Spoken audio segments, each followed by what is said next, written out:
है, वो लोगों को उकसा रहे हैं। और माननीय ने कहा कि उनकी हत्या हो जाती, उनका घर जला दिया जाता। मैं माननीय से पूछता हूं कि मैंने तो सच बोला था कि 3 अलाइनमेंट है, मीटिंग भी होगी 12 तारीख को, जो कि हुई, वो 3 अलाइनमेंट था, तो किसने उकसाने का काम किया? माननीय उसका जवाब दें। और क्या वो बेगूसराय की जनता को अपराधी मानते हैं, खूनी मानते हैं, अज्ञानी मानते हैं? वो किसी का भी घर जला देती है बेगूसराय की जनता, किसी का भी हत्या कर देती है?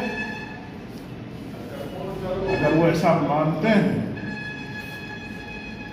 तो उनको सामने आकर बेगूसराय की जनता को बताना चाहिए, और नहीं तो बेगूसराय की जनता से उनको माफी मांगना चाहिए, क्योंकि उन्होंने इल्जाम सीधा बेगूसराय की जनता पे लगाया कि वो लोग उनका घर जला देते, उनकी हत्या कर देते। उनको इसका माफी मांगना चाहिए था। उन्होंने चुनौती दिया एक कंकर को एक पहाड़ से टकराने के लिए। मैं पहाड़ इसलिए कह रहा हूं कि ना उनके जैसा मेरा कद है, ना उनके इतना बड़ा मेरा पद है, ना उनके जितना मैं पढ़ा लिखा हूं। मैं तो अपने आप को अनपढ़ गवार मानता हूं, उनके पास बड़ा बड़ा डिग्री है, और हर मन से कहते हैं कि मैं तो पढ़ने लिखने वाला लोग दिन भर यूनिवर्सिटी में पुस्तकालय में बिताता हूं। फिर भी उन्होंने कंकर को चुनौती दिया कि वो मेरे से टकराए, तो सहर्ष बेगूसराय का यह बेटा उनकी चुनौती को कबूल करता है। लेकिन साथ ही साथ मैं यह कहना चाहता हूं कि जिन शब्दों का प्रयोग उन्होंने किया, एक चुने हुए प्रतिनिधि को जो गाली देने का काम किया, वह पढ़े लिखे लोगों का निशानी नहीं है। शब्दों की मर्यादा कभी भी कोई भी भूल सकता है, शब्दों की मर्यादा कभी भी कोई भी कभी भी तोड़ सकता है। मेरा उनसे निवेदन होगा, शब्दों की मर्यादाओं में रहें, पालन करें।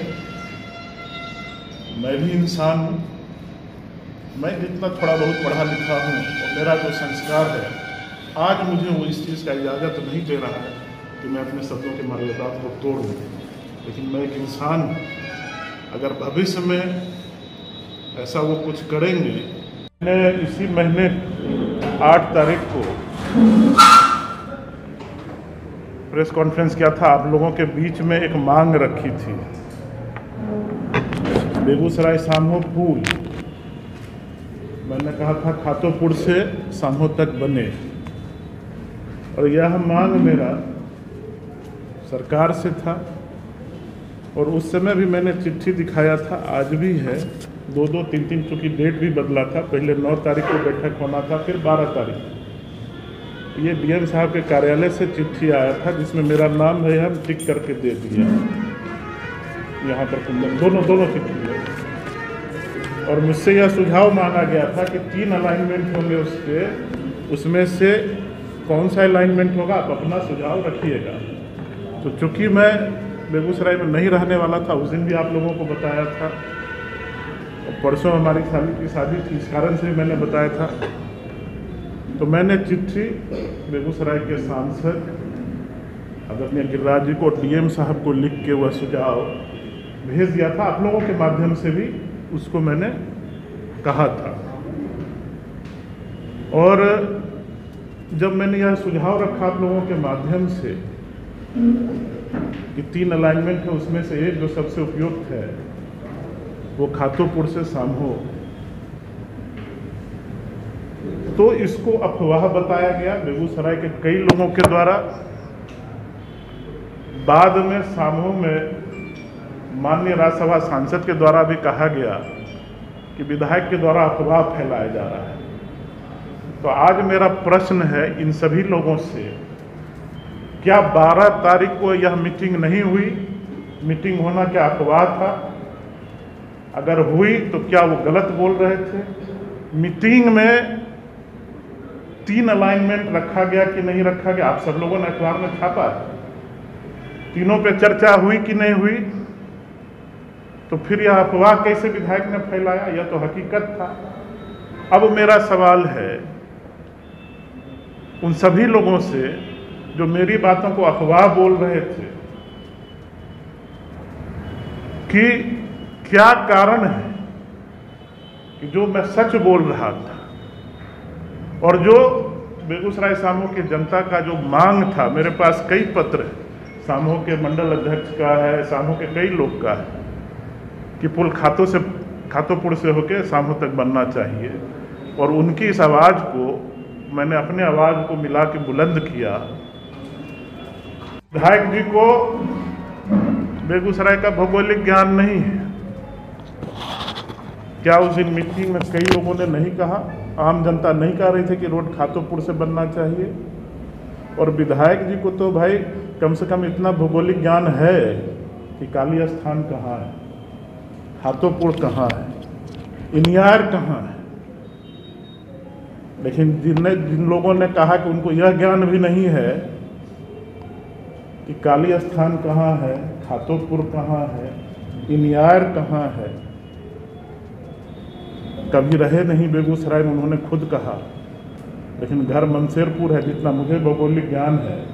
राज्यसभा सांसद के बारे में जी, तो वो अगर जाते होंगे तो वही तीनों होंगे। खैर उस पर मुझे कुछ नहीं कहना, लेकिन मुझे भौगोलिक ज्ञान है। मैं बेगूसराय में ही 24 घंटे आम जनता के बीच में रहता हूँ, तो काली स्थान कहाँ है, इनियार कहाँ है, खातोपुर कहाँ है, मुझे पूरा ज्ञान है। और लोगों की बात, बेगूसराय की जनता के सुख दुख की बात, उनको कैसे सहूलियत सुविधा मिले, यह मेरा अधिकार है, क्योंकि मैं चुना हुआ प्रतिनिधि हूँ। और खातोपुर से सामू पुल बने, यह मेरा मांग सरकार से था, किन्हीं से व्यक्तिगत मांग मेरा नहीं था। ये फिर इतना रिएक्शन क्यों हुआ, मैं यह जानना चाहता हूँ। और उस दिन भी 8 तारीख के प्रेस कॉन्फ्रेंस में भी आप सभी बंधु वहाँ थे, यहाँ पे न मेरे द्वारा न किसी के द्वारा, जहाँ तक मुझे ज्ञान है, कि यह नहीं कहा गया कि माननीय ने डीपीआर बदलवाया है। अगर किन्हीं के पास यह सबूत हो तो बता दें। सामने कह रहा हूँ सर जो एक डीपीआर जो आपने उस दिन दिया था 3 मांगों को लेकर, 3 रास्ते थे, उनके तरफ से एक बयान आया था कि वो डीपीआर को डिस्क्लोज नहीं करना था मीटिंग होने से पहले। मुद्दा यह है कि डीपीआर में 3 ऑप्शन थे कि नहीं थे। मुद्दा यह है कि जिला प्रशासन के द्वारा उससे संबंधित जितने जनप्रतिनिधि हैं उनसे सुझाव मांगा गया था कि नहीं गया था। अगर इनको अलग से किसी ने सूचना दिया, जब ये जनता से जुड़ा हुआ काम हो रहा है, जन सरोकार का काम पुल हो रहा है, तो इसमें सीक्रेट क्या रखना है, क्यों रखना है, क्या कारण है, क्यों डिस्क्लोज नहीं करना था, क्यों 2020 में अलग डीपीआर था और अभी जो आया 3 ऑप्शन क्यों आ गए? सवाल यह है, मुद्दा यह है।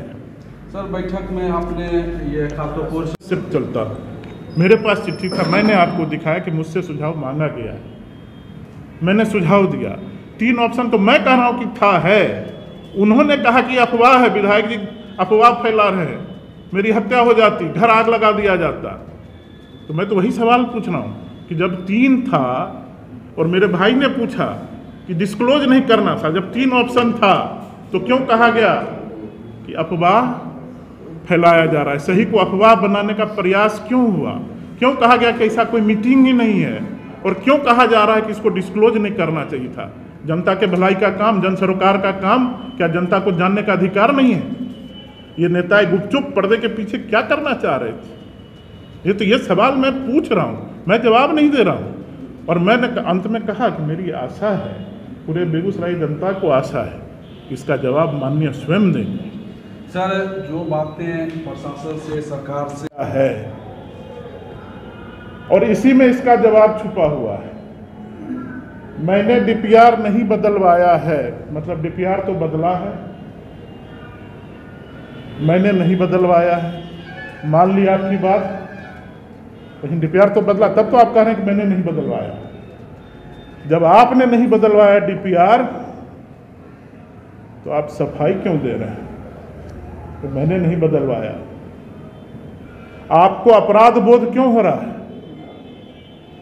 और क्या यह सच नहीं है कि 2020 में, अगर मैं सही हूं तो, पहला डीपीआर जो बना था वो खातोपुर से